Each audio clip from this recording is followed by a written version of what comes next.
You're listening to Late Night Radio on the SHR Media Network. Caution, there will be mature themes explored and potentially adult language used.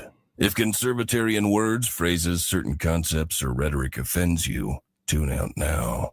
Freedom is never more than one generation away from extinction. We didn't pass it on to our children in the bloodstream. The only way they can inherit the freedom we have known is if we fight for it, protect it, defend it, and then hand it to them with the well-taught lessons of how they in their lifetime must do the same. And if you and I don't do this, then you and I may well spend our sunset years telling our children and our children's children what it once was like in America when men were free. I have come here to chew bubble gum and kick ass. I'm all out of bubble gum. It's your Thursday night mayhem. It is Thursday night here in the Saloon. It is April the 10th, the year of our Lord 2025. And oh Lord, won't you buy me a Mercedes-Benz? My friends all drive Porsches. I must make amends. I'm tired. All my lifetime, no help from my friends. Oh Lord, won't you buy me a Mercedes-Benz? And on the heels of that, who sang that, by the way? Come on, you know. Ladies and gentlemen, boys and girls, children of all ages, welcome to BZ's Berserk Bobcat Saloon radio show, live and direct right here from the SHR Media studio, singular. Okay, there's only one, in Nofe, Idaho, Nofe, Idaho. I am this guy. Let's go to this guy. And who is this guy? This guy is BZ. And what is he? He's this guy, your conservative Sherpa, guiding you through the insidious, terrible maelstrom of Democrat, leftist, and globalist lies, chaos, deceit, tyranny, and betray all. Not just betraying part, betraying all. I got to remind you of this, that what you're about to hear for the next 2 hours consists of my opinion, and my opinion only. There are no guests. It's just me. Damit Jim. How sad. I am doing the job the American maggots, the American media maggots, fundamentally won't. I am fundamentally changing America, one leftist diaper at a time.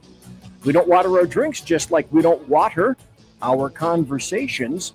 We are still serving stiff drinks right here in the Saloon, along with facts, history, logic, proportion, rationality, clarity, context, tradition, and common sense for normal people. Politics, religion, crime, culture, economics, race, sex, science, law. We talk about it all right here at the Saloon. And you know that. I'm streaming right now on a whole bunch of places. Let's put this up so that you can see some of them. Oh, come on. Where is it? Here it is. This is where we are on the SHR Media Network. You can find us on Spreaker. We can be found on Apple Podcasts, on YouTube, the SHR Media YouTube channel, and on Rumble, and on X, and on KLRN, and a whole bunch of really cool places.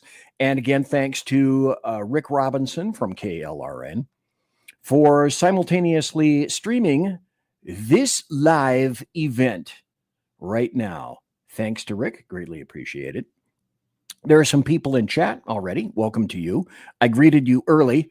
I'm not sure. Normally, I find it really difficult at my age to engage in chat. And I'm doing something different tonight. Last Tuesday night, there's a laptop over here, and I crowed about last Tuesday night. I don't have my laptop, so I got more room over here. Look, see? And then I have no idea if this is responsible, but I got about -7 views on Rumble that night that I didn't have a laptop.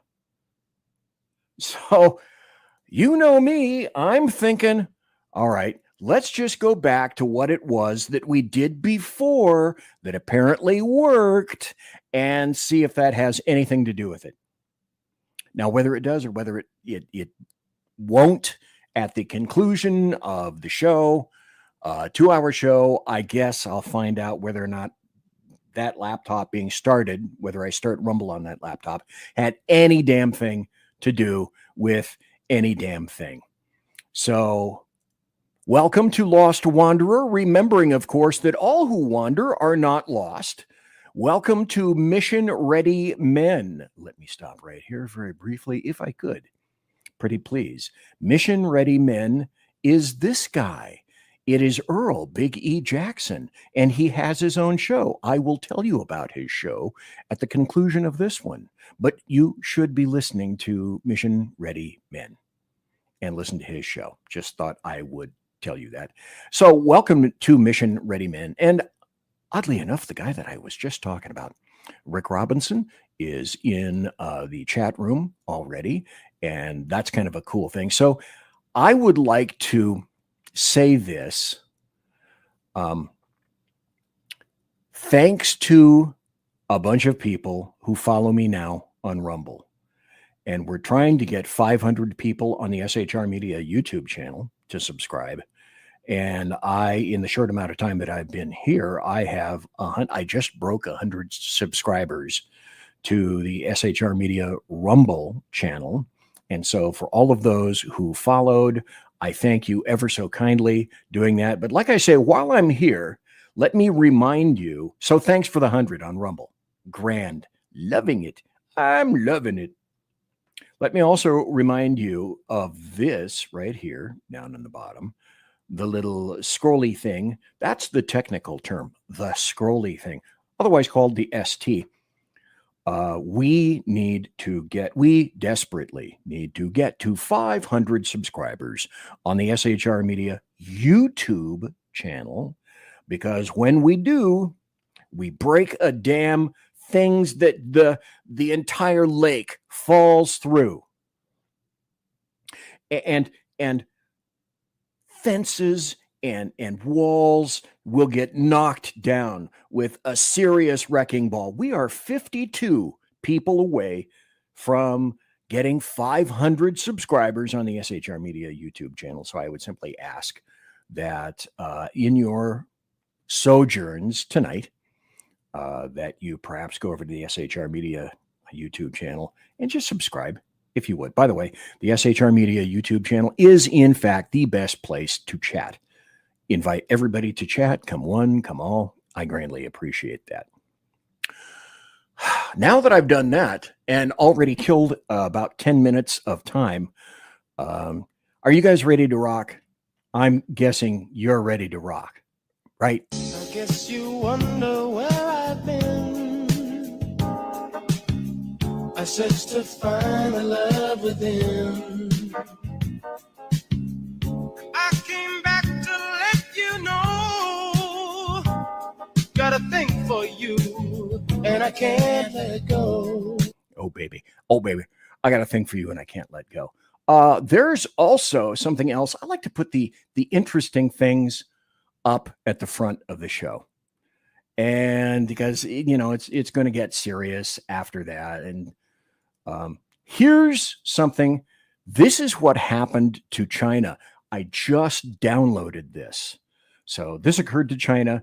And let's see. Go ahead. Process. It didn't go the way I wanted, but I was still happy that I went all the 5 rounds. So I'm feeling amazing. I'm just so happy to be here. I enjoyed the whole process. It didn't go the way I wanted, but well, that's China. And that, you know, that kind of video is difficult to find, but because I am BZ, my job here, part of that is to find it.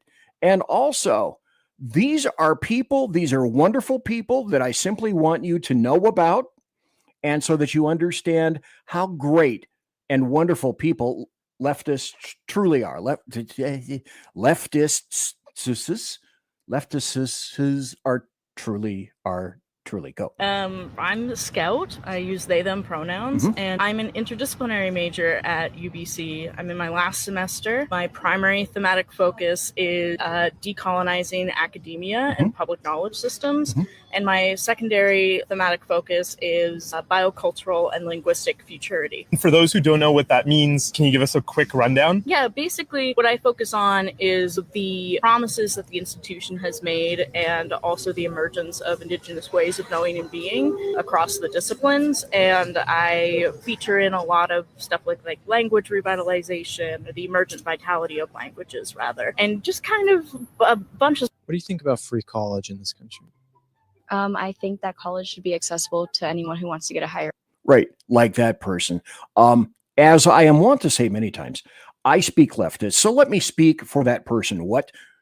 As I translate, what that means is that individual is going to be pulling the handle at the Starbucks that when it comes down like this, it goes, and it sounds like a honey badger throwing up deep from the glottis.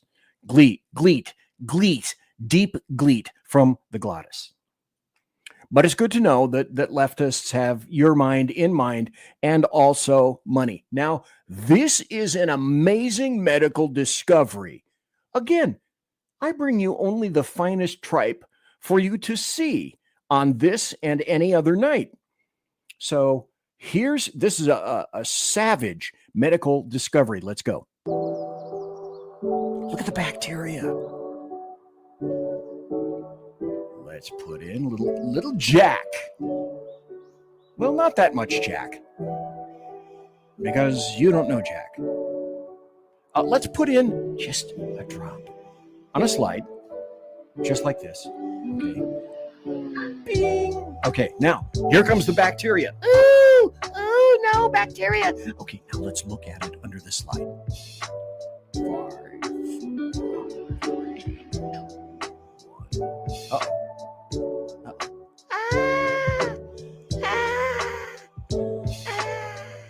We're dying.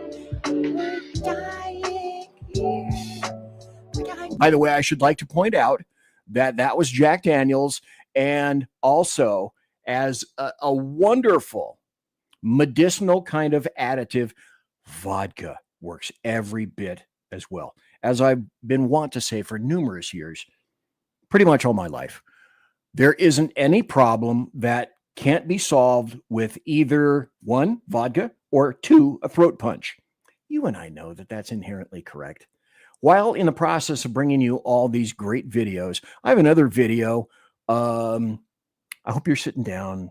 This will be intense. This will be very intense. This is of a leftist crying. This is George Conway crying. Okay, can you take it? I'm going to play it. Just, you might have to look away just for a moment. I'm going to get moist-eyed here, again. Or whatever it is that these people seem to be. And I went so far, actually, yesterday to Arnold and Porter. That also was very moving, because something people want, and I wanted, and us. We're all in this together. Rule of law. And some people just don't give a shit, and that makes me angry. And daughters of Judge Rifkin, How can he say that on this show? So I told you before, I gave you fair warning at the beginning of the show that you might hear some poo-poo nasties and whatnot and things like that. So I will probably end up saying this any number of times.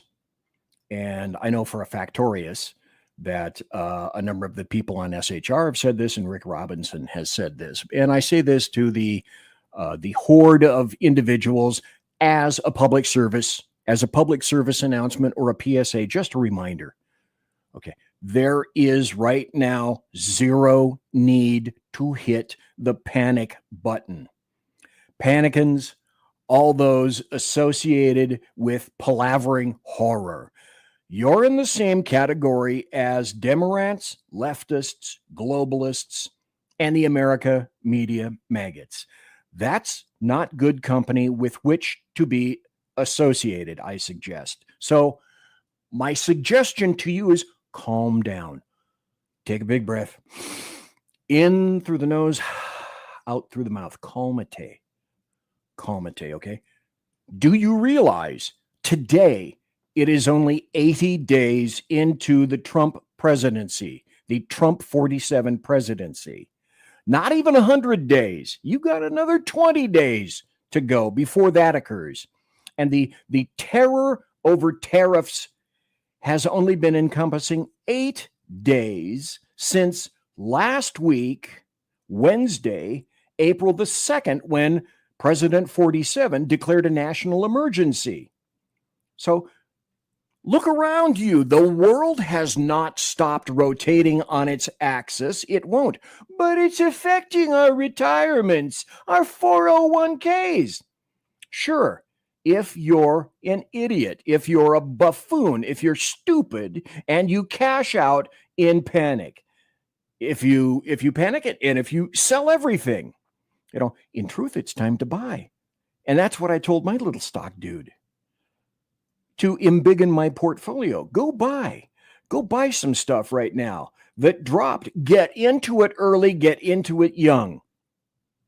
By the way, it happens to be cheaper. This is, well, also I should remind you, remember when everybody said, oh, the stocks went down 1,500,000,700 bazillion points. And everyone has said, oh, this is the way it's going to be forevermore.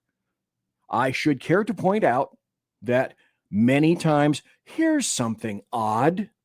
Many times economists are wrong. They get it wrong. And I have pointed out this any number of times. Now, Paul Krugman, who is a leftist and has written for, I believe, the New York Times or the Washington Post, I think the Times, and also the Times Magazine, said early on, the first month of 45's tenure in the Oval Office, said something similar to, within 30 days, President Trump 45 is going to tank the entire economy. You can take that to the bank. Well, that didn't happen, did it? As I and many like me have said, this is a tool. It's a process for Trump. This is a negotiation. Read his book. Rommel, you magnificent bastard. I read your book, said General Patton, because Rommel had already written a book, Fighting Tanks in War, or a title similar to that, Senator.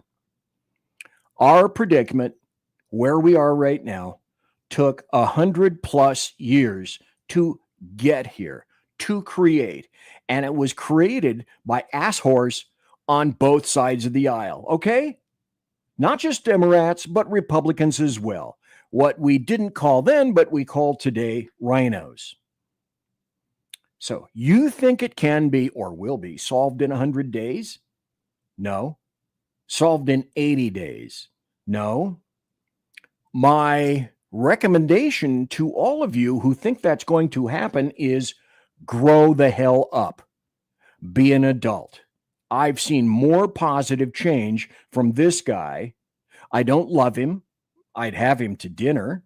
I don't know what he likes. I know he doesn't like to pee on beds. Okay, that is kind of clear. Mr. Steele. But he's not my favorite guy in the whole world. I don't love him. He's made a shit ton of mistakes. He will continue to make a shit ton of mistakes. Of course. Just back up, sit down, have a fuck.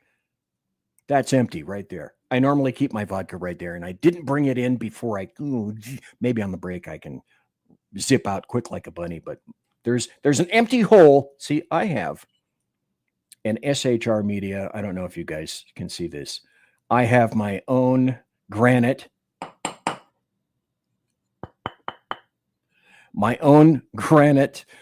Coasters for SHR and for the Saloon. I don't know. Maybe you might even be able to see my really ugly face on that. And this is where I place it.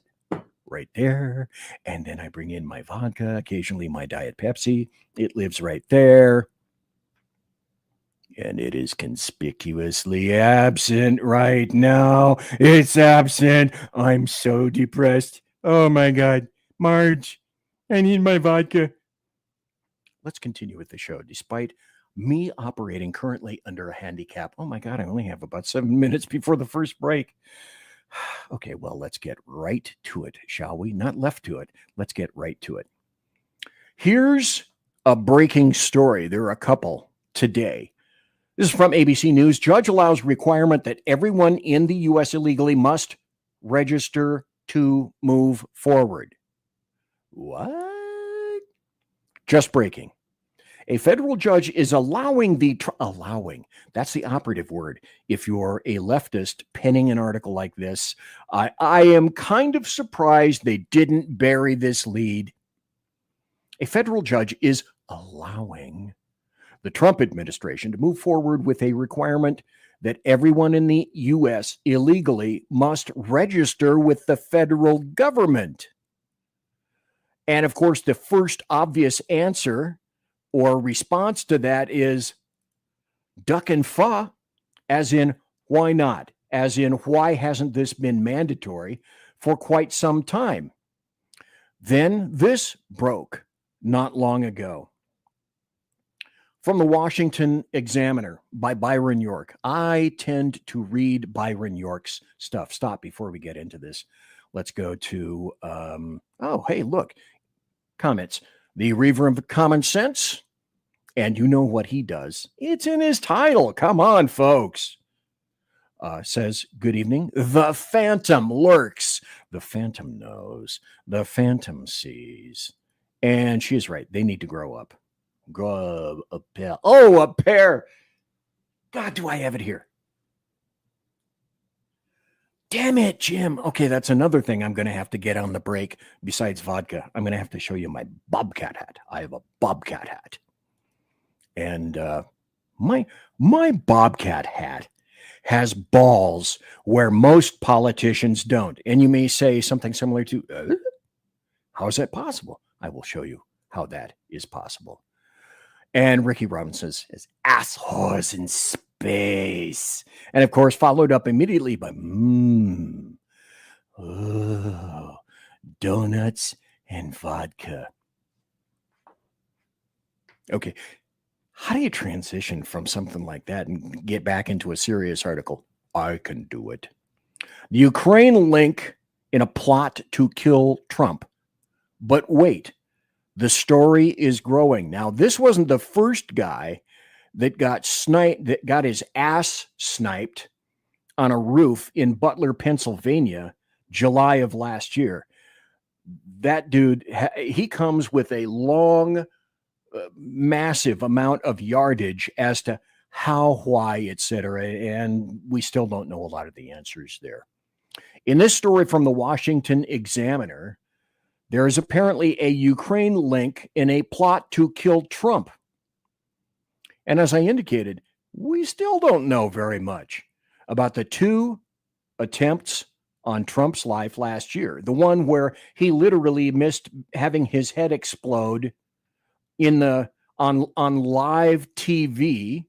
You know, it's just something that literally would have not been too dissimilar from this. And you would have seen it on live TV, and you would have had to relive that, you know, like the JFK and the Zapruder film.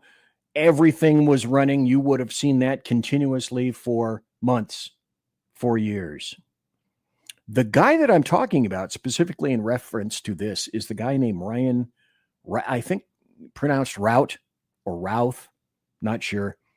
59-year-old dude, a construction worker, who was the guy found to be laying in wait at Trump's Palm Beach, Florida golf course. And that was only a couple of months later on September 15th. But in a court filing from prosecutors, it was discovered this past Tuesday is that Routh allegedly hoped to obtain a shoulder-fired rocket with which to shoot down Trump's Air Force One, the 747, the presidential jet. And where was it said that he was going to acquire said rocket? Why, that wouldn't be Ukraine, would it? As oddly enough, a matter of fact, yes, it would be. According to prosecutors, this guy Ryan Routh, communicated online with an associate whom he believed to be a Ukrainian with access to military weapons. That filing doesn't say who that guy was. Was it a U.S. law enforcement agent posing as somebody who could procure weapons, or was it really a Ukrainian? Anybody doubt that it could possibly be a Ukrainian? I don't doubt that at all. So he sent that guy, an associate, through Signal. We already know about that. You know what it is. I have Signal. I don't really use it all that much. To an associate, an unnamed associate, that he wanted the dude to get him an RPG, a rocket-propelled grenade, those are Soviet-made, or a Stinger anti-aircraft missile. For those of you just tuned in, that is very heavy shit. I need equipment so that Trump cannot get elected, is what he wrote. So he was going to, you can't just really go to downtown to the hardware store and say, excuse me, I'd like somebody next door from the Starbucks to get me a cappuccino that goes, because that person didn't make it in college. And then I'll go next door and I'll say, I'd like a pack of condoms, some cigarettes, maybe some certs. And while you're at it, throw in a Stinger missile just on account of because I'm good for it. Okay. I got plastic. I'm okay with it. So Rout sent this associate a photo of the 747 of Trump's jet. He said, quote, Trump's plane. He gets on and off daily. And just in case the unnamed associate missed it or didn't get the true intent, when Rout mentioned the failed Butler assassination attempt, he wrote and said to him, no, I wish.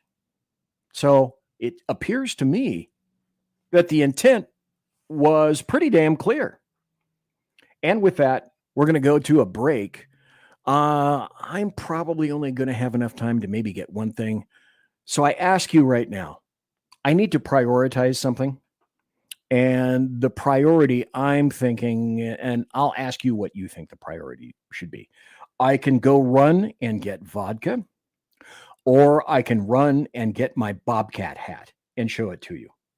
In any event, let's take a break, and I'll try to figure out which one I'm going to do. Conservative media done right. You're listening to the SHR Media Network. Come listen to BZ's Berserk Bobcat Saloon radio show. Live on select and exclusive Tuesday and Thursday nights at 11 p.m. Eastern, 10 p.m. Central, and 8 p.m. Pacific on the SHR Media Rumble channel, SHR Media YouTube channel, X, Twitch, Spreaker, and wherever great conservative podcasts are found. BZ, your conservative Sherpa, guides you through the maelstrom of Democrat, leftist, and globalist lies, chaos, deceit, and betrayal. Raised as a free-range child with dirt, stains, mud, and freedom, BZ broadcasts from North Idaho, comfortably surrounded by actual normal people. Jump into our plush, sumptuous, palatial, and resplendent chat room on rumble.com. Click on live chat to join.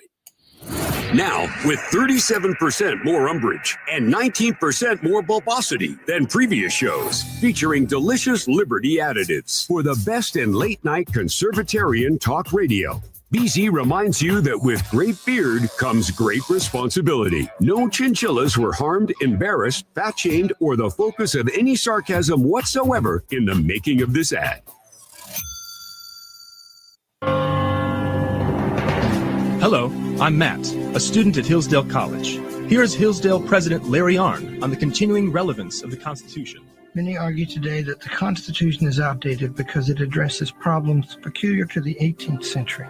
Some parts of the Constitution do read rather quaintly. Consider the injunction against titles of nobility in Article 1, Section 9 of the Constitution. But is that so outdated? The purpose of the injunction is to prevent the government granting special privileges to some for partisan reasons. This strikes at the heart of the rule of law. The crony capitalism so common today is a place where the government bestows favors and tax dollars on some businesses to give them a leg up over others. This is exactly the kind of thing the Constitution was meant to prohibit. The Constitution is not so outdated after all. This Constitution Minute was brought to you by Hillsdale College. To join the national conversation on the Constitution, go to constitutionminute.com. By the way, Reaver of Common Sense. Hey, fellas, are you mission Vodka ready? is Coming in always the November answer. to SHR Media. By way of Big E Jackson, you need to check out Mission Ready Men. It's a show that equips you to navigate our society's challenges from a biblical perspective with courage and conviction. Tune into Mission Ready Men as we examine our culture through the prism of biblical truths, teachings, and how to apply them in our daily lives. Prepare to step up, stand out, and step into your role as a man, as ordained by God. That's Mission Ready Men, hosted by Earl Jackson, coming this November on the SHR Media Network. And get mission ready.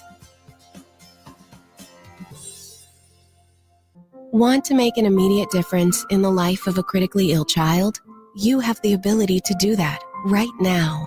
Make a donation to Dream Makers for Life, the organization that restores dreams to seriously ill children and their families. You can sponsor a dream pack for a child, which contains a clear PVC backpack, a dry erase board adventure coloring book, a journal, and dry erase markers to inspire a critically ill child to envision a future adventure and hope. Want to become a dream maker for life yourself? Go to dreamforlife.org. That's dreamforlife.org. Help a child. Help a family. There is always hope. You're listening to the SHR Media Network. And I'm back. I am BZ. The first half hour already gone in the can, so to speak. I have good news or I have bad news. And once this is through, I'm going to let you guys decide. What do you want? Good news or bad news? I have 30 people watching live right now. I greatly appreciate it. Let's see if we can have some more watching live, at least wherever. Let's see. Wrong way. There we go. Up on my screen. I don't know if you guys can see it. I don't know. I'm not familiar with what's visible on your side, but way up here in that corner, it says 34 people now watching live. To be honest, I don't know where that comes from, but I appreciate everyone for being here. And this is what I say also. If you would subscribe, I'll let that run for a while. Okay. Good news or bad news? Let's go with the bad news. The bad news is there is no bad news. The good news is, well, there is bad news. I did both. I got a drink and I did get the hat. I will show you the hat in just a moment. The bad news is that I wasn't fast enough to whip out some vodka. I just got into the refrigerator and got a Diet Pecky to keep my vocal cords moist, so to speak. So sorry. And look, see, it's dark. I didn't even fill it. I didn't even try to cheat. I didn't even fill it with vodka. So that's it over there. However, I do have this, and I'm probably not going to wear it tonight. I just want to show it to you. Oh, and I got to tell you something else. Oh, fuck. This is funny. Okay. So I saw this on Facebook Marketplace. That's where I found this. And I'm in Nome, Idaho. And it said Bobcat hat. And, sometimes when you go to Marketplace, the people that put stuff up are just reprehensibly shitty photo takers. The photographs on this were like, I can't even see what the hell this is. For example, I didn't know. Okay, let me do this. This is so cool. Okay, so that's the front of it. Okay, there's the the eyes, and the little bobcat nose is right there. He's got a little bobcat nose. And up here, now this one is readily visible. You can see that's a bobcat ear. And the other one is over here, I think. I think that's it, but it's not sticking up like a piece, like peace, baby. What I didn't know is I thought this thing was furry all over like this, except no, it's not. It's got this, this is kind of, it's well done. I have to admit, it's very well done. This has some kind of a fuzzy, almost a velour thing on the outside, and it goes around. And then here, it hangs down like a winter hat to be able to cover your ears on this side. And same for the other side. I'm poking the bobcat in the eye. Sorry, dude. But the other thing that's so weird about this is two things, actually. I don't know why.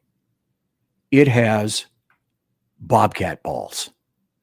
So I wore this thing the first time on the Reaver of Common Sense, Jersey Joe's show. And I wore it, and the bobcat balls were dangling around all over the place. And the other thing I have to tell you is that when I wore this for the first time in the house, I put it on my head. In Jersey Joe's show, I had to try to put it over my headphones so I could hear. It didn't work out real well. But I put this on inside the house, and all 4 dogs started barking at it. That I thought was kind of fun, kind of cool. So maybe next Tuesday or something like that, I will attempt to wear the bobcat hat. And Reaver of Common Sense says rum. Personally, rum. Oh, that's another thing. Jersey Joe says vodka and whiskey, and I get violent. I'll tell you a little quick story about that.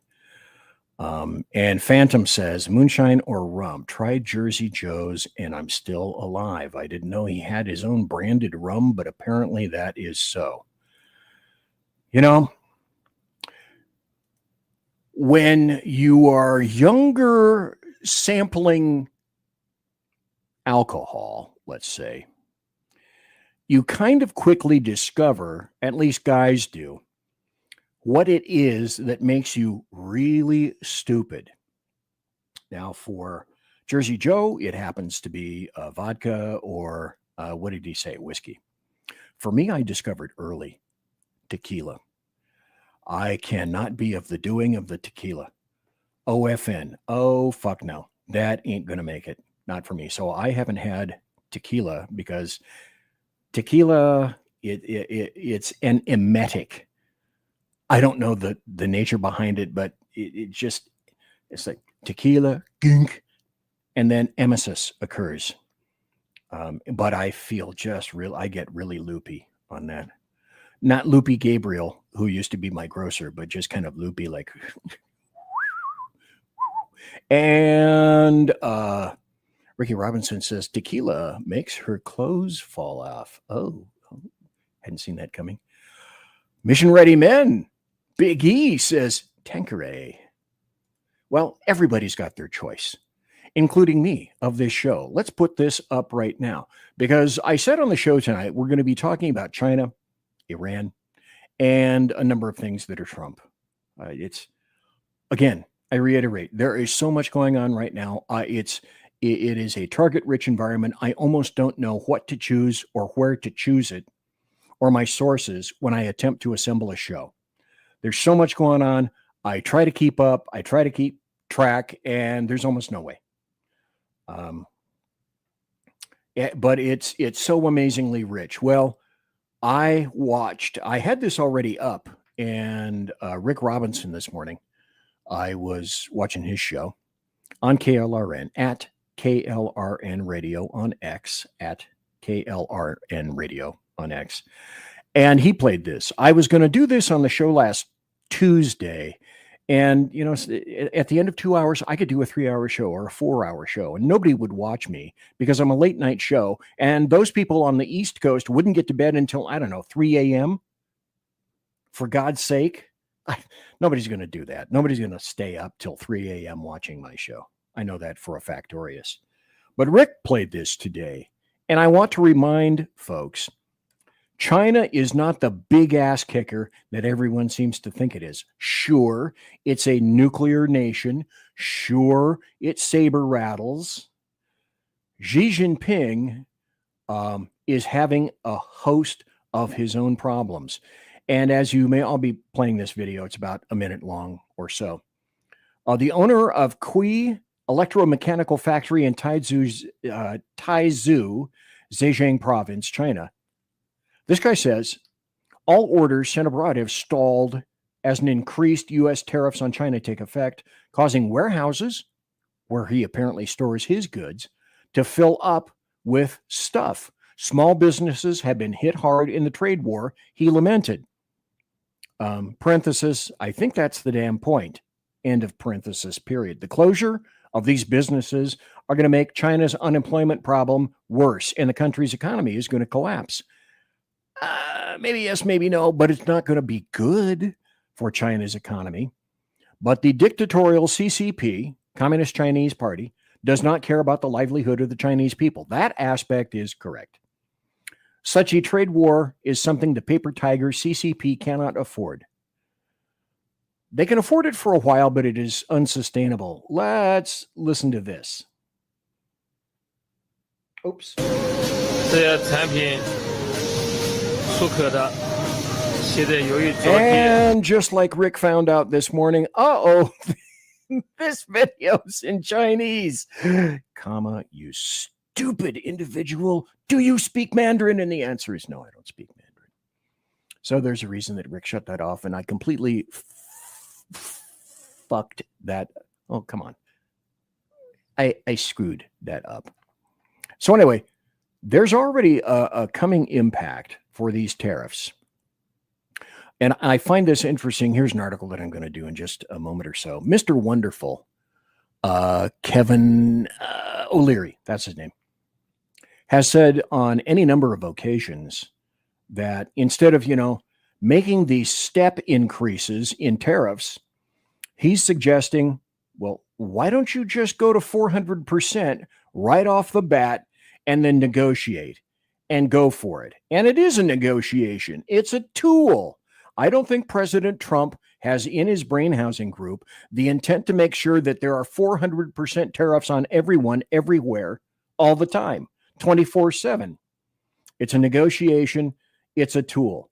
But he brought up some very interesting statistics that I will get to in a moment.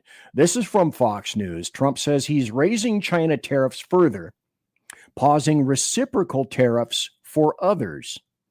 And everybody was saying, oh, well, he got slapped in the face because people were revolting about these tariffs, and the public is revolting about these tariffs. I believe this is part of the grand scheme, the grand plan. He's a negotiator. He's been doing this literally for decades. So this is nothing more. These are steps made by the tools that he utilizes. Tariffs are that. And things will continue to change. And change... Should I bring this up now? Yeah, I may as well. Change is something that Rick Robinson and I discussed via chat on his show this morning. And people are saying, and small businesses and people that leftists definitely in the Democrats want to feature, saying something similar to, well, how can we plan? How can we plan anything when these tariffs are going to destroy us? Say the business people that predominantly don't like Trump anyway. To which I replied in chat, and then Rick Robinson said, well, yeah, you happen to be 100% right, and that's what ruined me. Let's go back to the prior 8 years of Obama. Does anyone particularly remember that during those 8 years, nothing was static? And businesses were having a huge problem, big issues, because it wasn't just this has been occurring for 8 days. We had 8 years of Obama regulations, and all the businesses were saying, how do we know what to purchase? How do we know how much money to keep? How do we know how to plan for employees? How do we know how to plan for services? How do we know how to plan for goods? How do we know how to plan? Can we plan for expansion of our business? How do we know what to order? And it wasn't just 8 days in which they had to consider all that. It was 8 years under Obama. And during that amount of time, Rick Robinson said, I was in a particular business, and because I could not plan or make accommodations for planning under those 8 years of Obama, the business that I loved, I don't remember that he said particularly what that business was, but it was extremely important to him. He lost it, gone. And the interesting thing is now Mission Ready Men, as I mentioned, he said, I lost my business under Obama as well. Now, I understand when people say, if you make business difficult, we have to have some means of opportunity to make some future planning. Goods, services, equipment, repairs, employees. Do we hire? Do we fire? And those people were left in a limbo for 8 years. Oh, here's Rick. He said, I ran a private security PI firm. And that's what he lost. Again, because not over 8 days, over 8 years, you can't make plans. Do I have to grow? Can I grow? Do I have to withdraw? What am I going to do with any profit that I make? Am I going to make any profit at all? And apparently a lot of people didn't make much profit. Here's another story that I wanted to get to. I couldn't get to it Tuesday night, so this is going to be some of the stuff that I always wanted to get to, but sadly I wasn't able to. Meta whistleblower to testify after explosive memoir slammed Mark Zuckerberg was blocked. Well, remember Facebook censored the living shit out of us, and remember then Twitter under Jack Dorsey not only derezzed my account completely, but Twitter was utilized by the government as well as Facebook by way of the FBI prior to a massive election. That's throwing an election, in my opinion. Facebook and Twitter censored the crap out of us.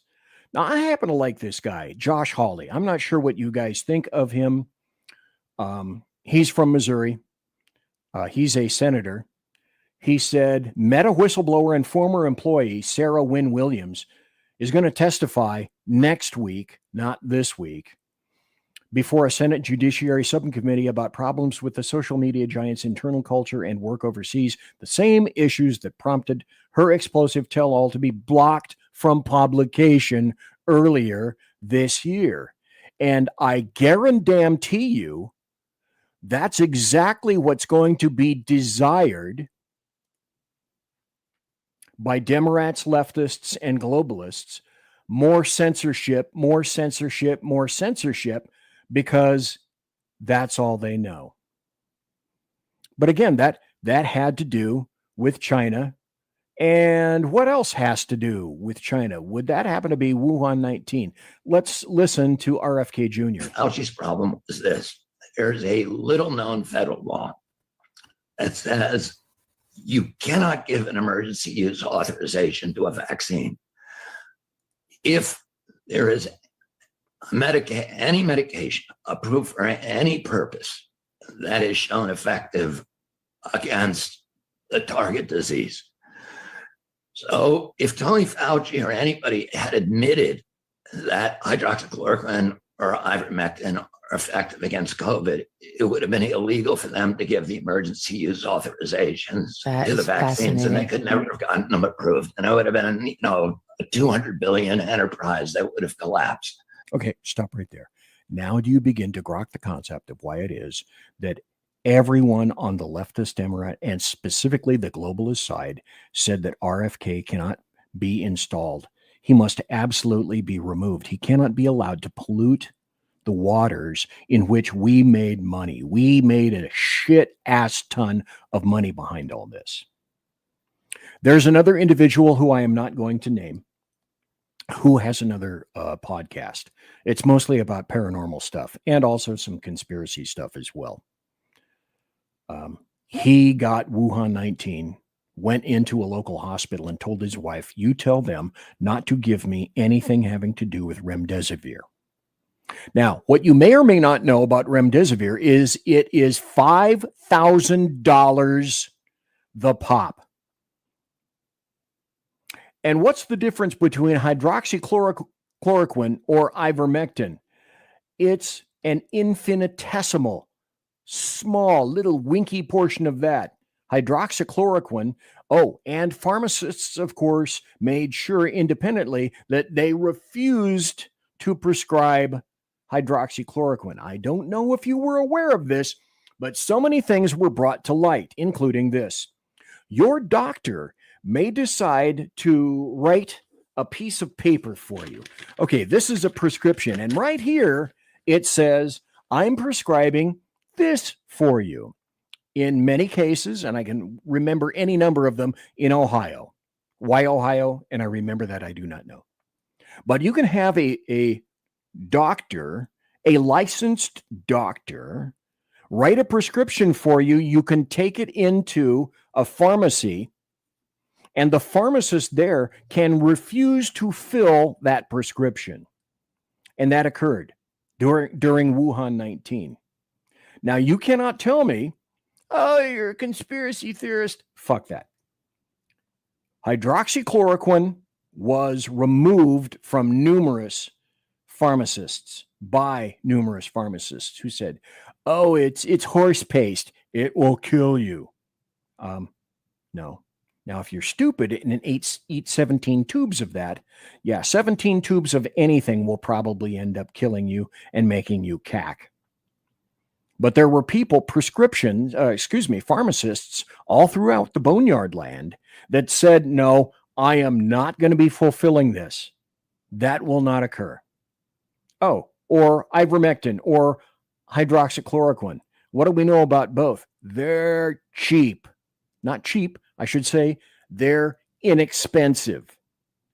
Remdesivir, however, prescribed in many hospitals, because the people, if they were gone, if they were on ventilators, for example, they could not cogently say, okay, I'll take that. And could families come in at that point? No, they couldn't. So in many cases, under severity, I'm sure there were likely a number of doctors that said, okay, you're going to get remdesivir. Now, do I know that it killed people? I don't know. But at least we should ask. And no one wants to ask. No one wants to find out, because our beloved, mostly our elderly persons or people who had terrible, terrible immune system problems and issues, either new or historically over a number of times, a number of years, people who were not in good health anyway, they were more susceptible to Wuhan 19. And then there's Cuomo, who, as governor of New York, he wants to run for mayor of New York City, took hot, infected Wuhan 19 patients and intentionally shoved them into New York State. This makes me shudder just to think about it. Assisted living facilities or nursing homes.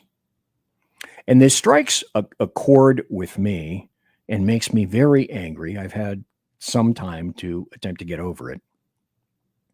Is because I watched my grandmother pass away in a nursing home, and I watched my father go into the same nursing home 25 years later, maybe 30 years later, 5 times. 2 of them, I had to put him in there myself. So I know what these places are like. They're not shining examples of lots of money. Well, they cost a lot, but they are not shining examples of the most stellar individuals who are there, because they generally get paid shit. They don't have much in terms of equipment or PPE.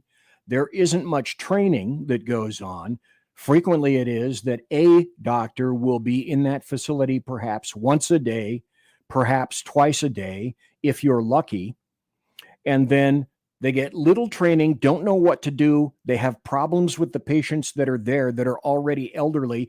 And then you mass murderer, you intentionally insert, and I think Newsom in California, always spell it with a K, did this as well.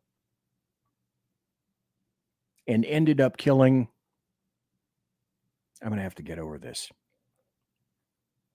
This is personal. Ended up killing 10 to 12 to 15,000 people. I think that's just in New York, in the state of New York.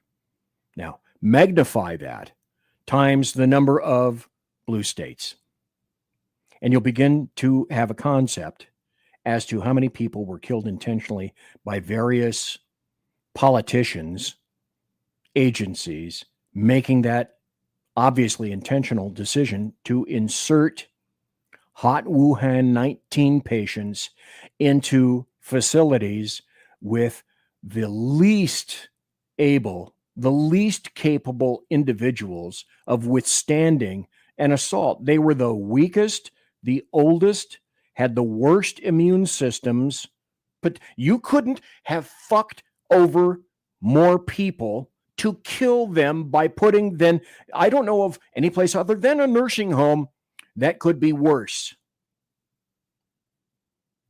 Huge issue for me. Again, commentate. I'm 75, folks. I'm just waiting, like I say, customarily, for my factory-issued heart attack. But I do have an immune system, and I acquired an immune system because I ate dirt and all the other things that people have read on my social media. Commentate. I got about 2 minutes left before the top of the hour break. Let me see if that's enough time in which to continue with RFK. That is fascinating. I mean, I have been covering this very closely now for all of the 2 years. Okay, let me repeat because I got on my podium for a moment. RFK said if Tony Fauci or anybody had admitted that hydroxychloroquine or ivermectin are effective against COVID, it would have been illegal for them to give the EU the emergency authorization, the emergency use authorization to the vaccines. And they could never have gotten the vaccines approved. Money, money, money, power and control and money. That's the first I've heard that. I mean, in your book. So he would not have gotten emergency use authorization for the vaccine if the medical community had been saying ivermectin works. It is an effective treatment for COVID.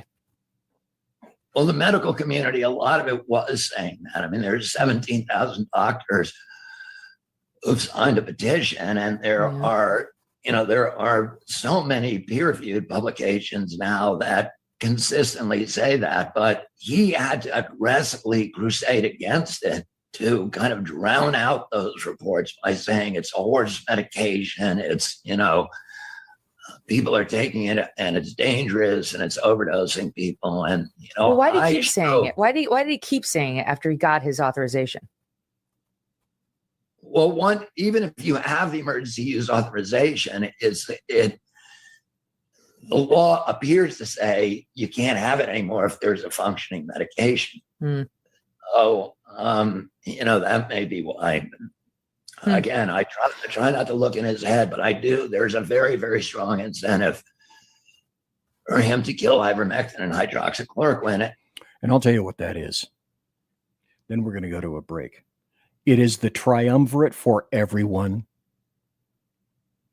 The triumvirate is power, control, which yields money. I'll be right back after this. Conservative media done right. You're listening to the SHR Media Network. Hey, it's Sean from the Edge of Liberty. Join me right here on the SHR Media Network every Monday and Friday, 12 on the Pacific, 3 on the East Coast. On this show, we'll discuss news, politics, the government, how cranky we are about the government, and more. If you want to hear hard talk, good interviews, sarcasm, bad jokes, and oh God, that really is me in a nutshell. Either way, check me out right here on the Edge of Liberty every Monday and Friday, 12 Pacific, 3 on the East, on the SHR Media Network.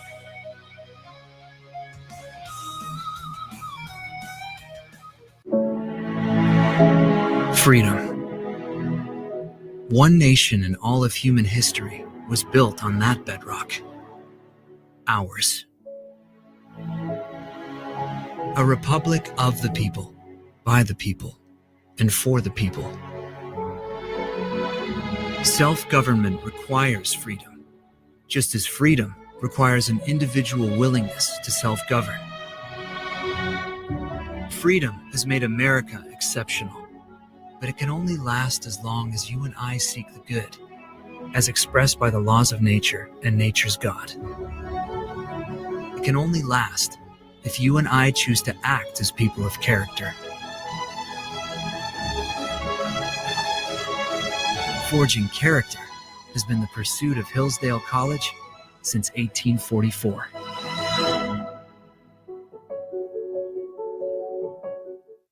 Are you looking for a way to boldly express your faith and love for your country? Then check out Seven Armors, the premier apparel company for patriotic men of God, where faith meets freedom in style. Our t-shirts are more than just clothing, they're statements. Bold, stylish, and meaningful. From timeless messages to modern designs, we've got something for every patriotic man of God. Wear your beliefs proudly with Seven Armors gear. Don't miss the chance to wear your faith and freedom on your sleeve. Visit 7armors.com today and join the movement. That's the number 7armors.com. 7armors.com. Faithful, vigilant, steadfast, passion. You're listening to the SHR Media Network. And thanks for being here tonight, everyone, boys and girls. The SHR Media Network YouTube channel is 52 subscribers away. If you would please subscribe, that would be a wonderful thing. In the meantime, I discovered that it looks like I'm up to 100 subscribers on BZ's Rumble channel, BZ's Berserk, Bobcat, Saloon radio show. And thanks to all the people who have subscribed there. Thanks to all the people who are listening right now.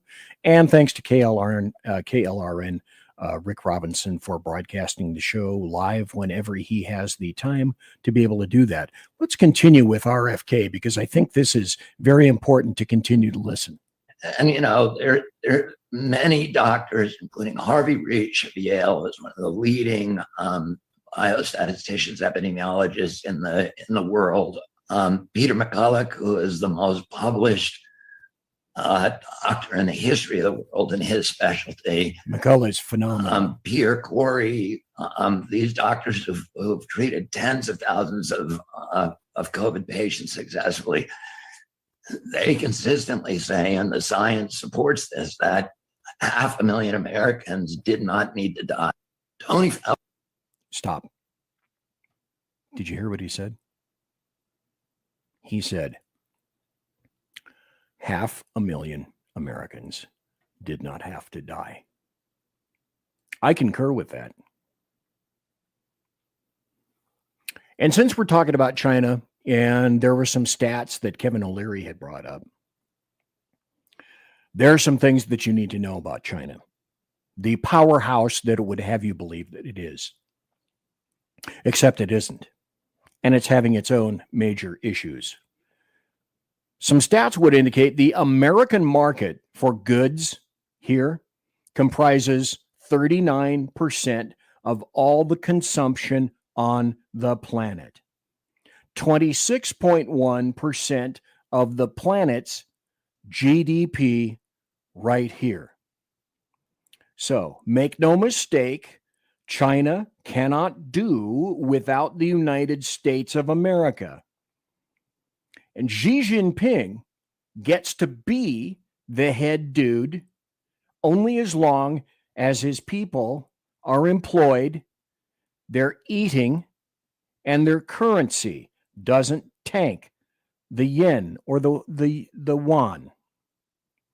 This is all about, in its simplest form that I can quantify, this is all about attempting to level the playing field and allow the U.S. a modicum of reasonable competition. And it has not ever been an issue until now.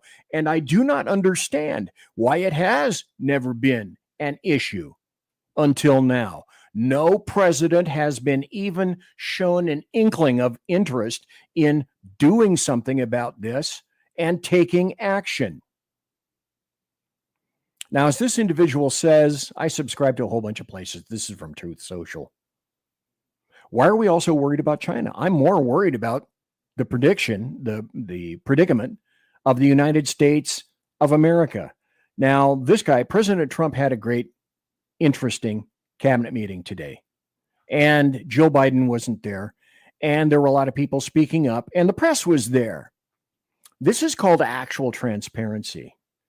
And after this guy made this particular comment. I think this is about 2 minutes long or so. Jack, it seems to be everything is about the tariffs. And as you heard the soundbite coming in, the president talking about China. And what the first thing that came to my mind, Jack, is why are we all so worried about China? I'm more worried about the U.S. and what our economy is doing and what we're paying in tariffs. But it just seems like the world is in such defense of China.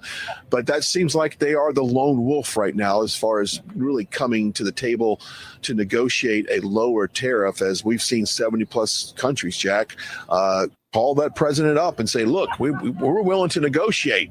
Let's do what's fair and balanced in terms of our trade deficit and in terms of what these tariffs look like. But the Democrats, leftists, and globalists, and the American media maggots all said, we're going to die. We're going to die not a week from now. We're going to die today. We're going to die tomorrow. We'll all definitely be dead on the third day. By the way, did I mention we're all going to die? It's a bunch of bullshit. Don't panic. I'm going to repeat what I said at the beginning of the show, at the end of the show. Oh my God. There's so much left. Okay, well, stop talking, BZ. Continue. Well, that's right. What's the mood of the administration? This is Jack Posobiec, I believe his name is. And the guy that's over on the right, I cannot think of his name, but he's a journo. Obviously, we've seen the stock market. It's gone up and down quite a roller coaster this week. Do you get the sense that there's that kind of tension that the media is talking about? You're there on the ground. Give us. This has created tension. Sense of the color inside the White House. Yeah, that's a great question. Everyone here remains very optimistic. I mean, those numbers came in, inflation low, the oil, everything is doing what they expect it to do. When you look at the fundamentals of a market. By the way, you do know that a barrel of oil went down for the first time in quite some time, and prices have stabilized, except in states like California, always spell over the K, that have inherently high taxes in the first place on petroleum. Market, they're becoming right in place, going in the right direction. Now, in terms of the tariffs and the stress and the anxiety that the media, I think, is committed to making sure that the American people feel, I don't think you feel that inside the White House. Matter of fact, I can clear to say they don't. Stop. That the media is intent upon making the consumers of media feel.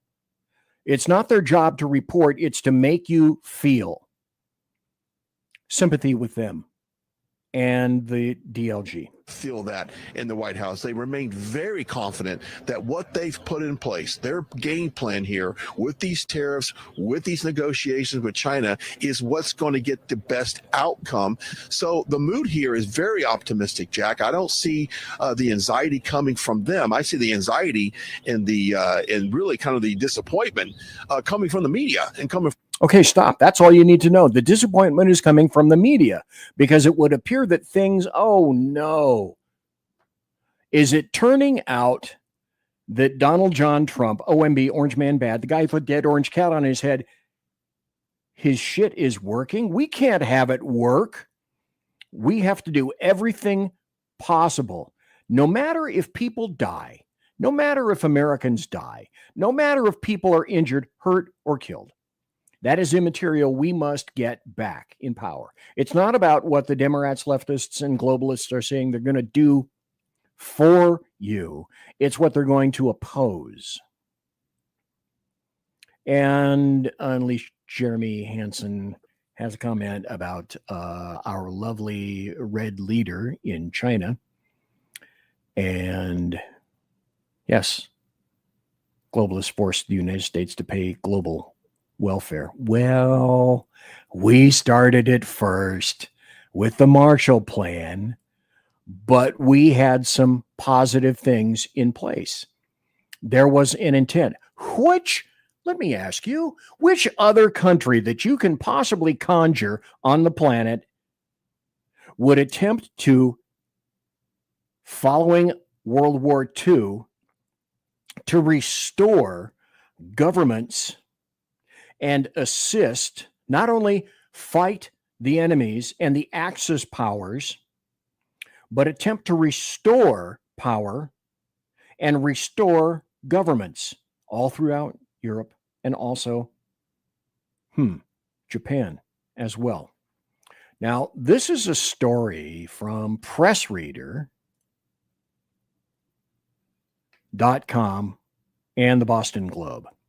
For U.S. and China, a risky game of chicken with no off-ramp in sight, except buried numerous places deep in this article is this.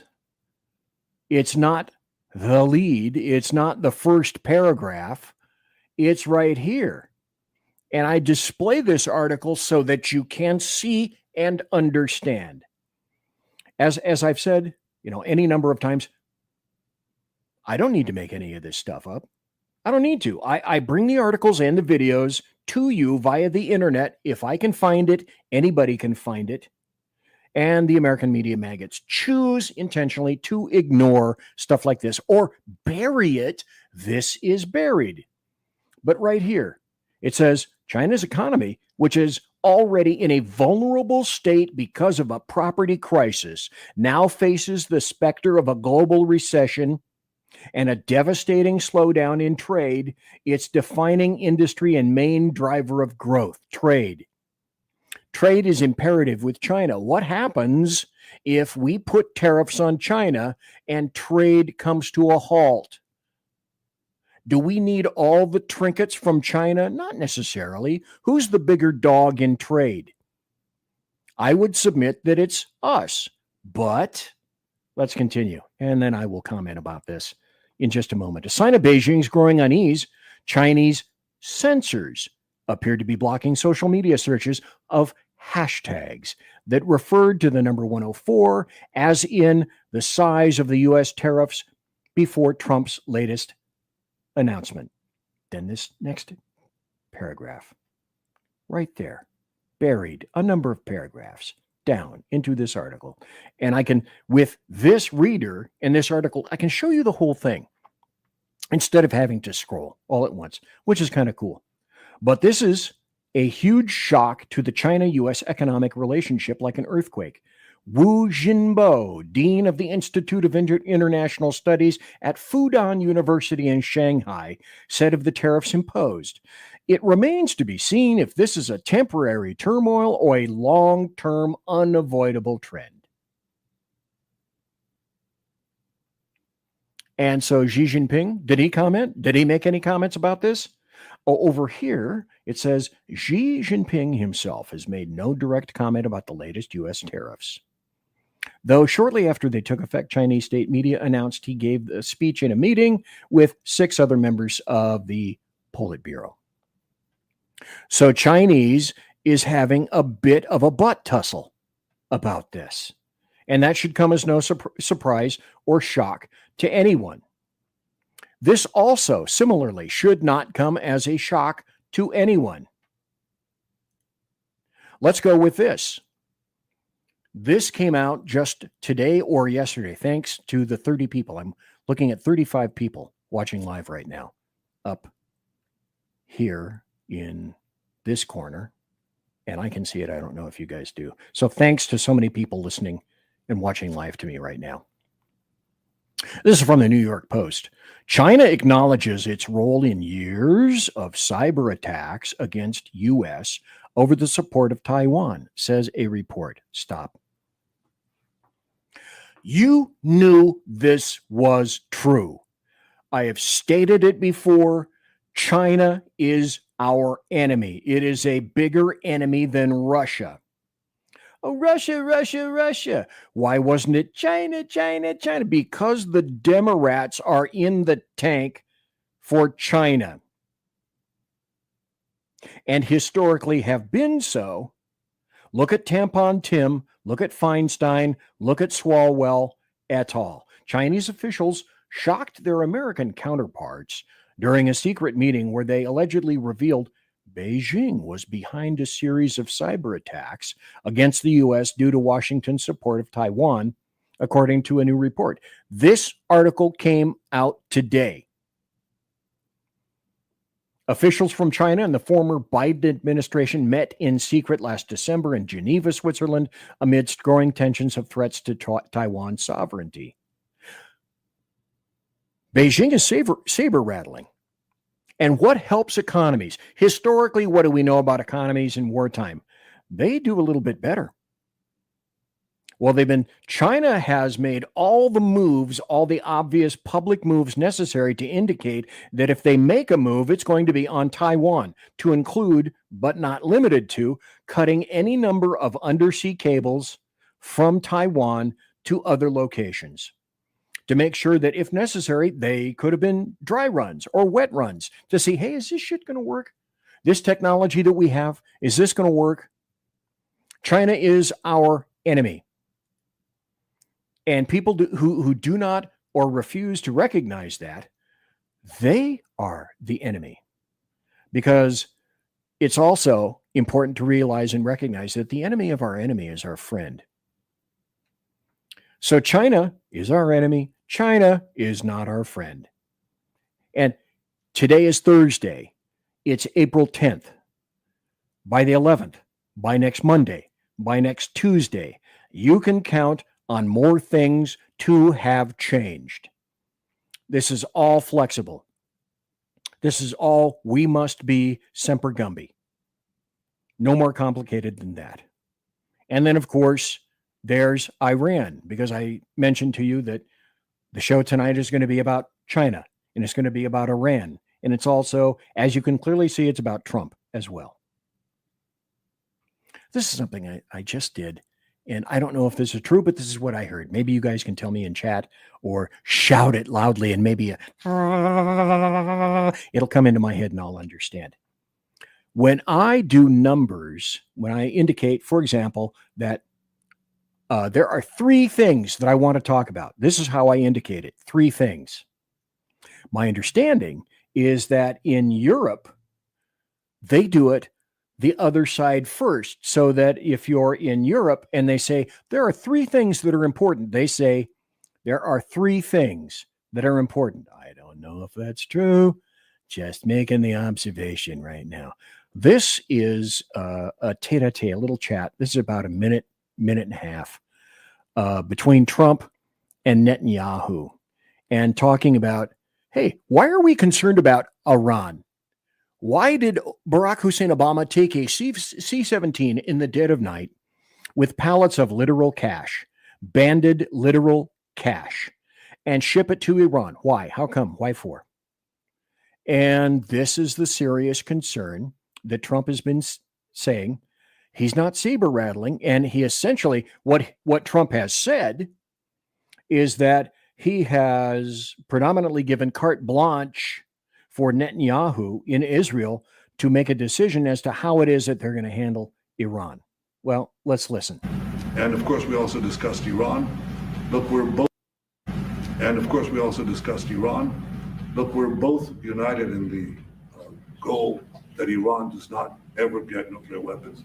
If it can be done diplomatically in a full way, the way it was done in Libya, I think that would be a good thing. But whatever happens, we have to make sure that Iran does not have nuclear weapons. That's the end of my speech. Mr. President, we're having direct talks with, wait. We're having direct talks with Iran. And they've started, it'll go on Saturday. We have a very big meeting and we'll see what can happen. And I think everybody agrees that doing a deal would be preferable to doing the obvious. And the obvious is not something that I want to be involved with, or frankly, that Israel wants to be involved with if they can avoid it. So we're going to see if we can avoid it. But it's getting to be very dangerous territory. And hopefully those talks will be successful. And I think it would be in Iran's best interest if they are successful. We hope that's going to happen. But you have to be able to talk to people. You have to be willing to negotiate. Democrats have said, well, why should we talk to Putin? Well, because he's the guy in terms of Russia that you negotiate with. And you have to be willing to negotiate and speak to people in Iran if they will respond according to that. So there are some very interesting things that are occurring. And we could have something change overnight in the next couple of days. Another story that I probably should have put at the beginning of the show is this. And then I'm going to make a comment about how people are interpreting another update from DOGE and Elon Musk. There's Musk. Elon Musk's DOGE discovers millions in taxpayer dollars wasted on unemployment claims for fake people. This has already occurred for years in California, always spelled with a K. This is from the New York Post. As you can see, Elon Musk's Department of Government Efficiency, DOGE, revealed in a finding that millions of dollars in unemployment claims have been going to fake people who haven't even been born yet, some not even in this century. DOGE claimed it reviewed an initial survey of unemployment claims since 2020 that found 9,700 people whose birth dates aren't for another 15 years. But oddly enough, isn't this weird? They have already claimed $69 million in benefits. In one case, as is mentioned in this article, a person whose birthday was listed in the year 2154. In the year 2535, Zager and Evans. Nobody knows what I'm talking about. That person whose birthday was 2154 claimed $41,000 according to an X post by the department. 36 people watching live right now. Come on, let's see if we can get it to 40. 40 people watching live. That'd be so cool. More people. More. Let's always have more. Because that's just my nature. There's another article that I reported on Tuesday, but I'm going to be going somewhere to make a point with this. There was a survey that occurred. This is from the Federalist. There's a survey that indicated 55% of people who identified as left-leaning or liberal individuals say that killing Trump, hey, no problemo, senor. That's justifiable. And you can only conclude that had President Trump not turned to look at a graphic on a sign, he wouldn't be here today. The seething hatred for Elon Musk. There's TDS, there's MDS as well. They are trending more towards violence, according to a new study that finds political violence targeting President Donald Trump and his billionaire advisor is becoming increasingly normalized. There was the NCRI Network of Contagion Research and Rutgers University Social Perception Lab finds a broader assassination culture appears to be emerging within segments of the U.S. public on the extreme left. And we can see this every day. with this stat, 55% of self-identified leftists say that killing Trump, that's okay. No problem with that. And then another study came out. This was 7 days ago. And I haven't talked about it or displayed it until now, but you know, intuit that it is essentially true. Also with the fact that another study, I think came out in late December, early January, said that leftists, and particularly leftist women, are more depressed than any other cadre of individuals, certainly up to and including Republicans and conservatives who are much more positive. I can't possibly imagine why that is, because it's a constant leftist, it's a contagion, it's an infection, guiding and pushing people to be, I want to know, I want you to know that I can be left, further left than you can. I can be a bigger, larger victim than you can. And here's another study. Liberals show less empathy to political opponents than conservatives do. But again, you knew that, you intuited that. This is from scipost.org. In today's polarized political landscape, the ability to understand and empathize with those across the aisle has reached concerning lows. I have a few suggestions as to why that may be. New research published in Personality and Social Psychology Bulletin reveals an asymmetry in this empathy deficit. Liberals consistently show less empathy toward their conservative peers than vice versa. Leftists are always preening about how much better they are than anyone else. And I can't even think of the term for that. There is a two-word term for that escapes me at this point. But it's very true. I got about a minute to go before the bottom of the hour break. And I still, OMG, do I have a lot more to go? Do I have enough time for this? Yeah, let's throw this up. This is about Ukraine. And again, what we inherently, and Trump inherently, intuited about Ukraine. Oh, let me do this. Joe Biden, 92 million. Mitch McConnell, 89 million. Nancy Pelosi, 86 million. Chuck Schumer, 66 million. Lindsey Graham, 82 million. Mitt Romney, 71 million. John Cornyn, 41 million. Adam Schiff, 62 million. Dan Crenshaw, 20 million. Elizabeth Cheney, 77 million. Kevin McCarthy, 42 million. Stop right there. I have to stop it because I'm going to be going on a break here shortly, because that voice is like fucking nails. It's like listening to Fran Drescher take her nails and go ee on a chalkboard. I can't take that shit. So I'll be right back after this. Conservative media done right. You're listening to the SHR Media Network. Welcome to River of Common Sense, where we cut through the noise of news and politics with a sharp wit and clear discussion. Tune in every Monday and Friday at 9 p.m. Eastern Standard Time for a refreshing dose of reality as we fearlessly tackle the tough topics with no nonsense, just pure common sense. Visit shrmedia.com to discover where you can catch River of Common Sense in action. He's here to amplify your inner logic. He may not always be polite, he may not always be refined, but one thing's for sure, he always tells it like it is.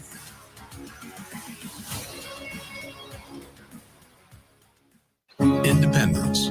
With that declaration, America was born. Inspired by a belief in the God-given rights of every human being, and in the good that comes from exercising these rights well. The founders of our great nation chose independence. As do we. Hillsdale College accepts no government funding. because independence makes possible the good to which we aspire. Attention, all patriotic women of faith. Yep, I'm talking to you, sis. Are you looking for high quality, super soft apparel that reflects your love for country and your devotion to God? Look no further than Carry Girl Gear. Picture this. You rocking a tee so soft it's like being hugged by a cloud, all while showing off your love for God and country. Sounds dreamy, right? Well, welcome to reality, babes, because that's what we're all about here at Carry Girl Gear. We specialize in super soft tees, tanks, and more, designed specifically for the strong, patriotic woman who proudly wants to carry their message of faith and freedom. When you shop with us, you're not just getting a t-shirt. You're joining a community of like-minded women who are proud to wear their beliefs straight on their tees. So whether you're sipping sweet tea on the porch or leading the charge for faith and freedom, do it in a Carry Girl tee. Because life's too short for stiff, boring tees. CarryGirl.com, where faith and freedom meets fashion. You're listening to the SHR Media Network. And I'm back. This is the final half hour of the show. Thanks to everyone for being here. 37 people watching live right now. Thanks to you and you and you and you and you and you and you and you. And that person back there that I can still see. You're in the bathroom, you're taking a dump, number 2, but you're looking down the hallway at the big-ass TV, and you're still watching me. You. To you, I say. Cool. Victory. It smells like victory. Well, it doesn't exactly smell like victory. Let's move on. And now I suggest that perhaps you may have heard this before somewhere, so let's hear it again. It's time for happy stories and good times. Because here's a happy story. Look at this. This is from PBS. Oh, Cornell University, Trump administration halts more than $1 billion in funding for Cornell, $790 million for Northwestern. And there are persons who make constant grants to this stuff. So why do they need the additional taxpayer dollars? Well, it's for research. Well, you're so well funded inherently by yourselves, major leftist universities. Why don't you start using those dollars instead of my dollars to fund whatever you massive crap that you want to fund that history has shown that you fund anyway? Damn it. I can't show this up, but here's another happy story. I can read it up in a little thing up here, right here. This is from the Financial Times. Another little, I try not to use them because I've been cut off at the knees. I cannot put the stories up anymore. It did when I set it up, but it won't let me do it now. The point to be made is, oh, wait, look up here. U.S. inflation falls more than expected to 2.4% in March. Oh, inflation falling. Well, that's not supposed to happen. Here's another story that is a happy story. Migrants who entered the U.S. via the Biden-era CBP-1 app stripped of their legal status and told to leave immediately? Stripped of their legal status? Who is possibly thinking that? Who? Well, apparently my producer. The Trump administration has begun revoking the legal status of migrants who entered the U.S. under a Biden administration process powered by a smartphone app. Stop.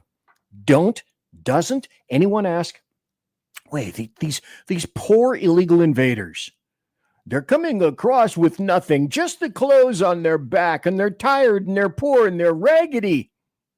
No, frequently they have better clothes than the people in the cities to whom and to which they have been aimed. If it's a smartphone app, and they're so poor and put upon, what in the hell are they doing with smartphones? Because smartphones and nice cars are what the urban poor we have in the United States of America. Who gave these people, if they're so poor, who gave them smartphones that they needed to use to access the U.S. on a smartphone app? So this is what I voted for right here. Kick out as many illegal invaders as humanly possible. This is precisely what I wanted. Oh, but Trump, he's not going fast enough. Trump is not going fast enough. NCX is in the house saying hello to the chat room. And also, James Harbin makes an interesting point. Cornell and the other universities, I bet they get plenty of money from the CCP. That certainly could be very true, just in and of itself. Here's a journalist that I respect. And let me stop here just for a moment. Do you guys watch Will Cain? Now, Will Cain is a Fox dude. I didn't know anything about him, really, until he started getting his own show at 1 p.m. Pacific. And I'm finding that Will Cain is kind of surprising. I'm a little, it's like, where'd this guy come from? I don't get where he came from. But he's here. And occasionally he does a very good show. And he has some interesting guests on. Now, in this particular episode, he has Jonathan Turley on. Jonathan Turley is generally regarded as a constitutional specialist and a professor, I believe, whose focus is the Constitution and generally in law. Let's listen to what Jonathan Turley happens to say. Let's like another scene out of the Lord of the Flies. You have all these pundits and politicians chasing him around the island, and you have people go into absolute vapors every time about Elon Musk. He talks about censorship or talks about Donald Trump. Really, this turned on Musk when he bought Twitter and took down the censorship system. But most importantly, when he released the Twitter files, because many of us were testifying in Congress and Democratic members would say, you've no proof that there's any coordination between the government and these companies. Okay, stop right here. You understand what he's saying? Jonathan Turley is essentially saying that. Why is Musk hated? From what does it stem? And it stems from Musk's purchase of Twitter from Jack Dorsey, who originally started it. It may not have been owned by Jack Dorsey when it was purchased. That's way above my pay grade, AMPG. But the original source of leftist consternation and hate is because Elon Musk purchased Twitter, named it X, and went back and said one of the main reasons I purchased Twitter, renamed it X, is because I got tired of all the censorship. And leftists thrive on censorship. They cannot even not debate. They don't even want to talk. And besides not even willing to engage in discussion, they don't want you to have the ability to voice your opinions as well. And Jonathan Turley is suggesting this is the original stem from which Elon Musk is hated. And then on top of that, going to DOGE, working for Trump, it's MDS. And then Elon Musk supplied the proof with thousands of emails coming from government officials and offices, over 80 FBI agents targeting individuals and groups for censorship. They never forgave him for that. And you have this bizarre situation where, you have CEOs that openly support Harris, openly support extremely far left policies. There's not a peep about them. But there is this Musk mania, which has just overwhelmed the media recently. They've already done everything they could short of throwing him into a wood chipper. I mean, they've targeted. And 55% of them, if they would throw Trump into a wood chipper, they sure as shit would throw Musk into a wood chipper. His revenue, they've targeted his companies, they've targeted his advertisers. In my book, The Indispensable Right, I talk about Musk, and love him or hate him, he is without question the most consequential figure in free speech of our generation. I think that he has done more for free speech than any living person today. In some ways, he actually stopped the progress of the anti-free speech movement by releasing the Twitter files. But he's really that immovable object that this irresistible force encountered, and they won't forgive him for it. All their CEOs caved. People like Zuckerberg and others, they caved like a house of cards. But they finally found someone that couldn't be coerced, couldn't be threatened, couldn't be scared. And they will not forgive him for that. That's just like Trump. And so people are saying, oh, billionaires, Trump bad, billionaire, Musk bad, billionaire, Soros good. But the reason that everyone hates Trump and hates Musk is they can't be gotten to like regular little peons like myself. Now, I'm retired, so I predominantly don't give a fuck what anybody says or thinks about me. And I'm not censoring myself for any reason. And if I get kicked off of any amount of social media entirely, again, see my previous statement. So you really have nothing to hold over me, but you can't get to Trump. You can't get to Musk. So one of the ways to get to Trump was to try to kill him. Now, who do you think is susceptible in the future? There was TDS, MDS. Who do you think somebody's going to take a pop at in the not too terribly distant future? It wouldn't take Karnak, the amazing Johnny Carson Karnak, to say something similar to, I wonder if it'd be Elon. I hope he has a great security contingent about him. I can only hope that that is true. Here's another happy story, and it goes like this. This is about, 60 seconds or so. This is about Pam Bondi and what's going to happen with the terrorists. Gave us a directive to prosecute the people who are going after Tesla to the fullest extent of the law. Some of the greatest police work I've seen. We've made 4 arrests. There will be no negotiations at your directive. They're all looking at 20 years in prison. And within the next 24 hours, you're going to be seeing another huge arrest on a Tesla dealership, President. And that person will be looking at least 20 years in prison with no negotiations. And that's what happened today. That's part and parcel of the cabinet meeting that occurred today. As far as I'm concerned, that is another happy story, another positive thing. However, what do I got? I guess, 16 minutes. Yeah, sure. I got time for this. If I can find it. Here we go. This is appropriate.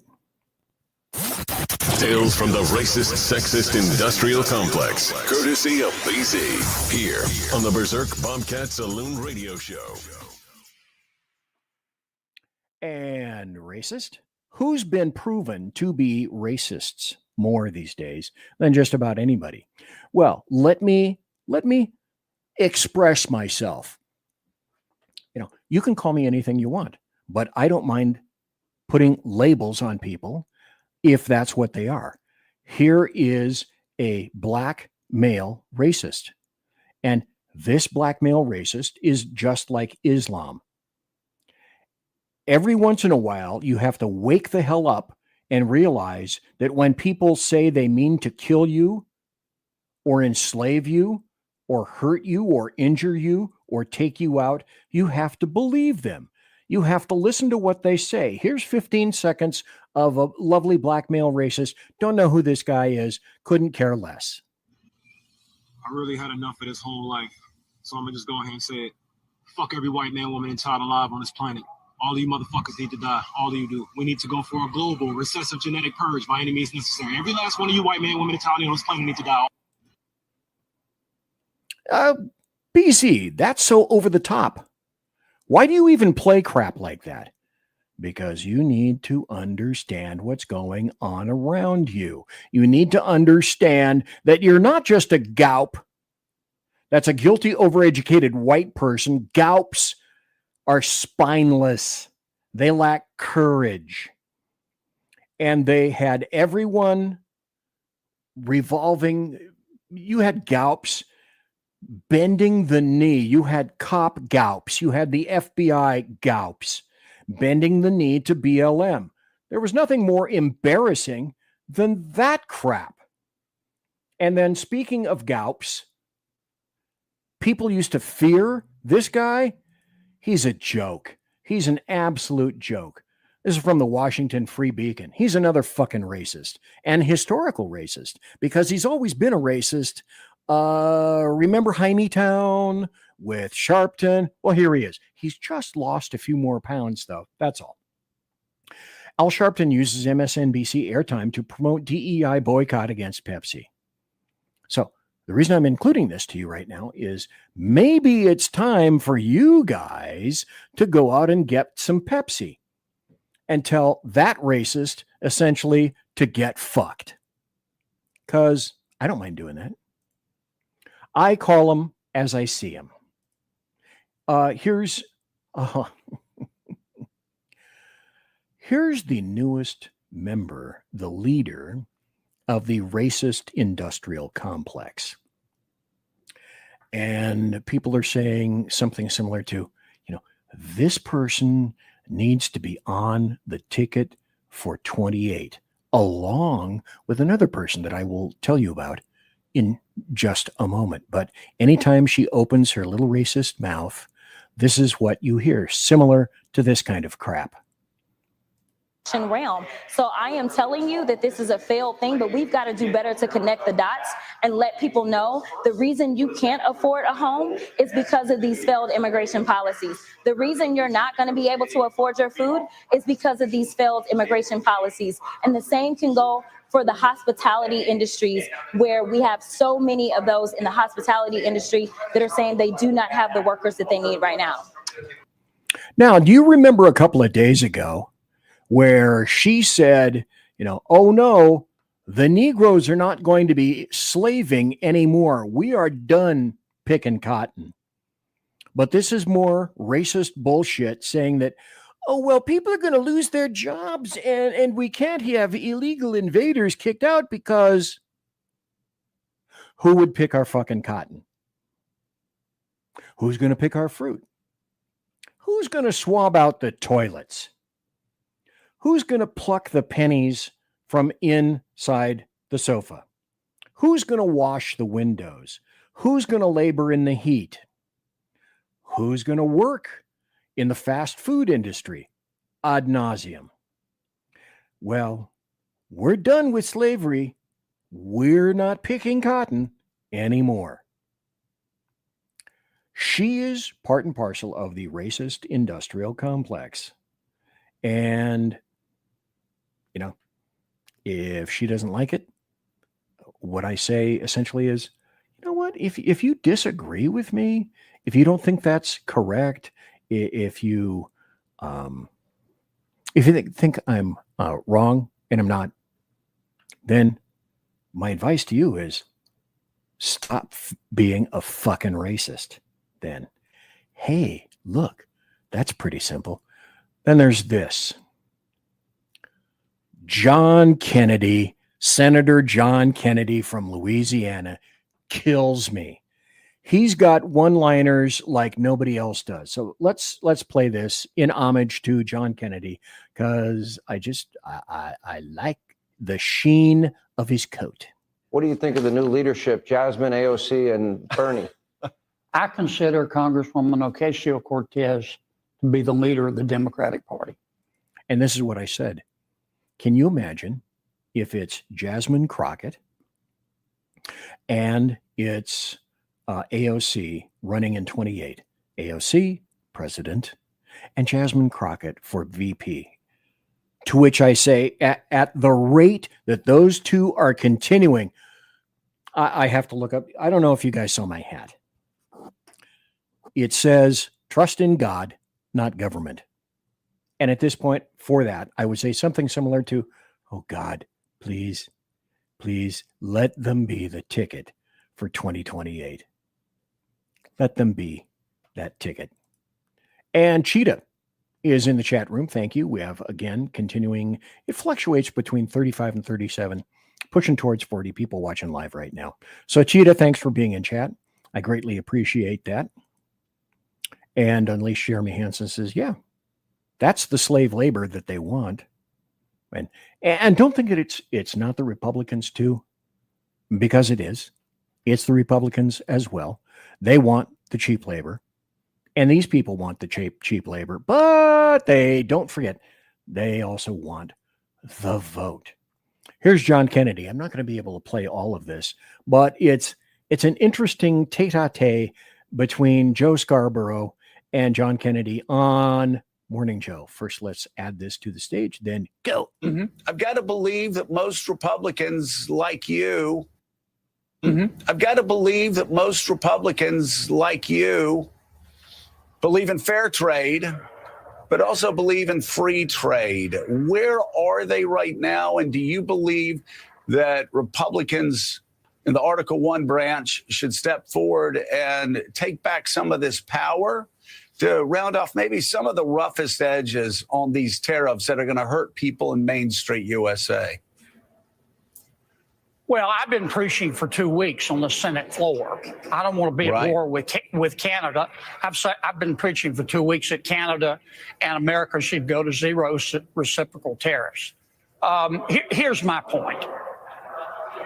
From one perspective, from my perspective, you may not share it. President Trump has won. We have an opportunity here. I hope he... Stop. Do you hear that? It's true already. President Trump has won. Nobody wants to admit it. Nobody wants to say it, but it is correct. Seizes it. But I don't know whether he will seize it or not. To answer your question, though, directly, I have not joined the Grassley bill. I'm not likely to join the Grassley bill. The Grassley bill will not pass, and if it passes, the president will veto it. I was not here when Congress gave away its power. I would not have voted to give away our power, but we did it. If we get on the Grassley bill, we'll just spend a year fighting with no results. And sometimes we can spend a year in Congress getting nothing done. And I just think it's a distraction. The most immediate question for me is the president is a pit bull. He's won. He's caught the car. The question is, what's he going to do with the car? I know what I'd do.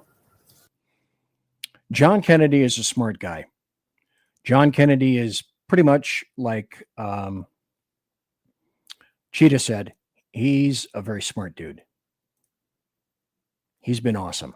And he has just enough of that little folksy thing going on that the points that he makes are really good, are really quite salient, are really quite important. I have about 6 minutes left. This is an article that I went to. I was going to play it Tuesday, didn't have time. And then the week before, didn't have time. And this goes back to China. This goes back to medicine. This goes back to Wuhan 19 and all the other things that you have heard prior in tonight's show. And that is, why aren't we asking questions? In my opinion, China should have been decimated. China should have been crushed, abjectly crushed, as the enemy of the planet that it is when it intentionally unleashed Wuhan 19 on the rest of the planet. If you remember, China welded residents into their doors in those massive apartments that they have. They welded the people in. And China also said intercity flights within China were going to stop, but international flights out of China were A-OK.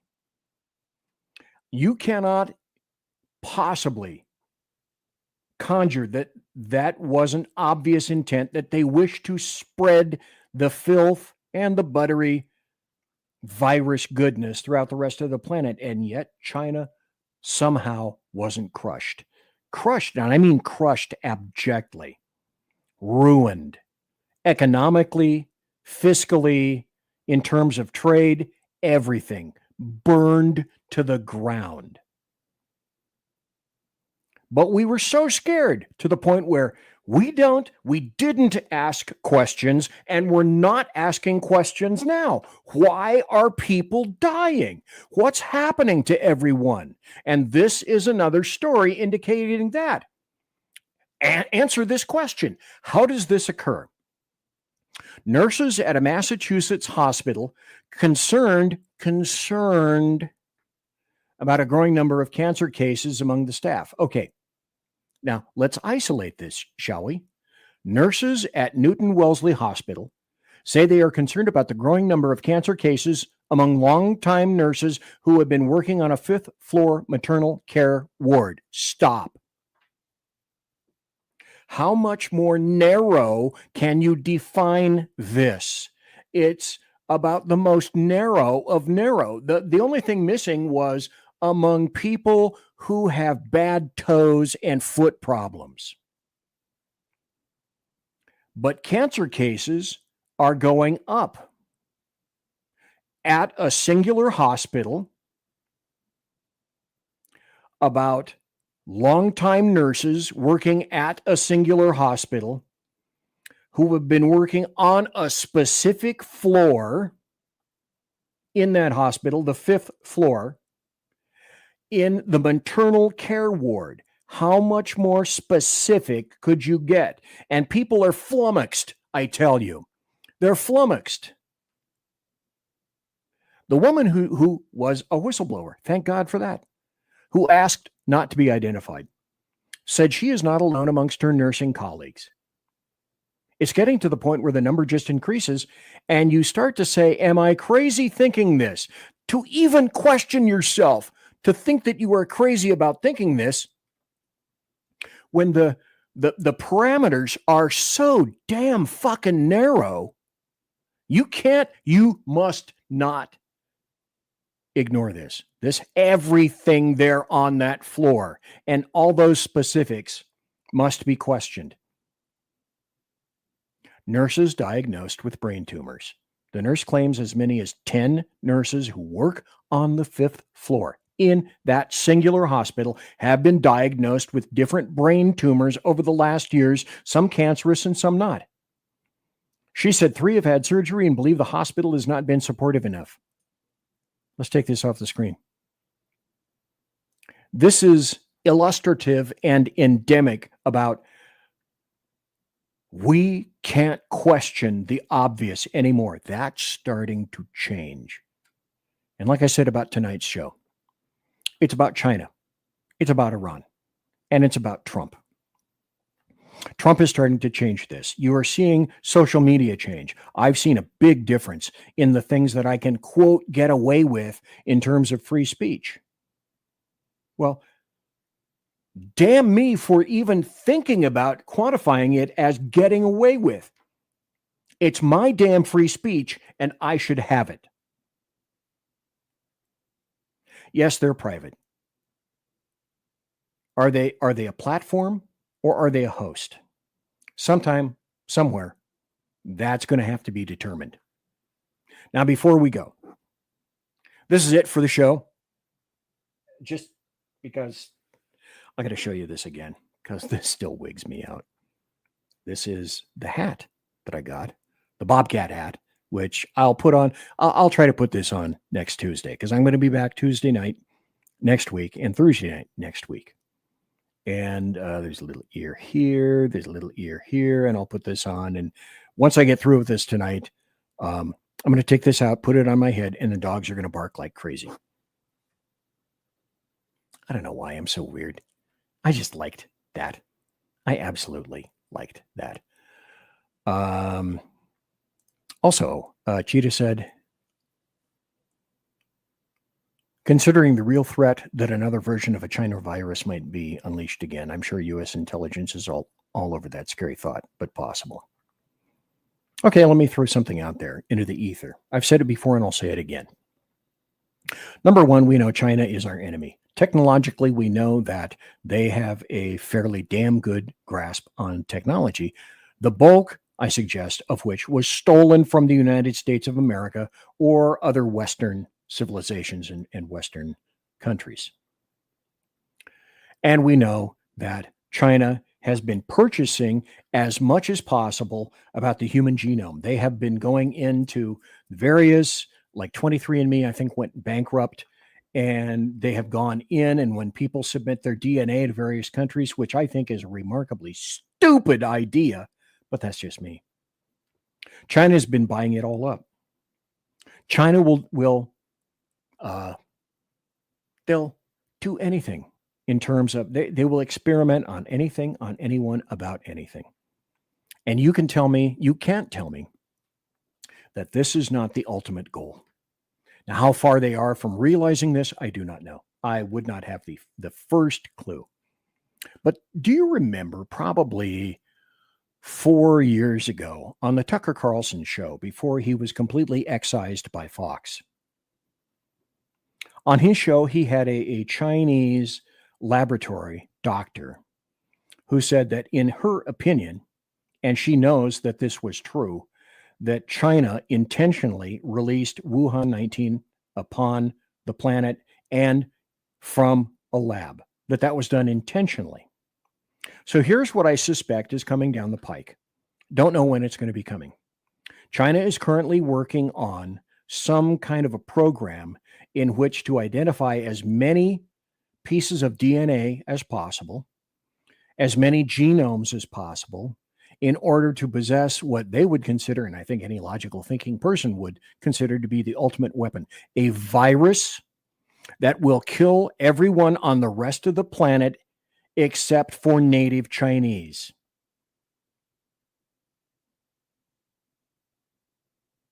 Let me say that again. I seriously believe that China is working on a virus that will affect everyone on the planet, and then it will be wangled so much in terms of it will allow Chinese in China, and they'll be able to determine who is or isn't. That will leave them invulnerable, I should say, so that they can basically kill the rest of the planet.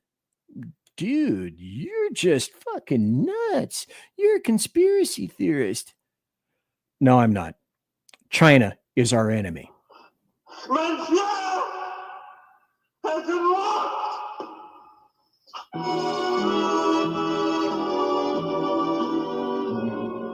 So, ladies and gentlemen, boys and girls, children of all ages, thanks for being here tonight in the Saloon and watching BZ's Berserk Bobcat Saloon radio show live and direct right here on the SHR Media Network. One and all. Oh, it got to 40. Thank you. 40 people live. And thanks to KLRN for restreaming, restreaming, and somebody fell down and all that kind of stuff. So thanks to KLRN for doing that in the massive assist. This is KLRN's Rowdy Rick.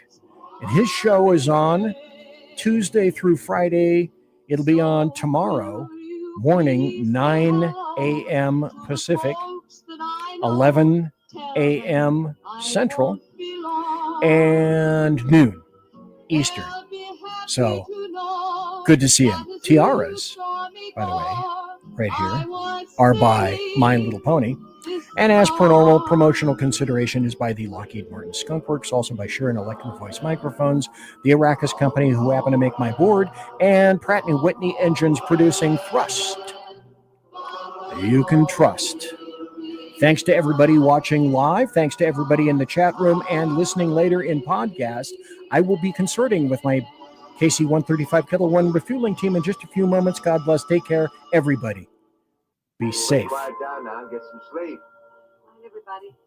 Good night, Mama. Good night, Ben. Good night, everyone. Good night, Mama. Good night, Daddy. Good night, children. Good night, Daddy. Good night, Elizabeth. Good night, John Boy. Good night, Jim Bob. Good night, Jim Bob. Good night, Jim Bob. What's going on? I was asleep. What's everybody doing? Good night, Good night, Jim Bob.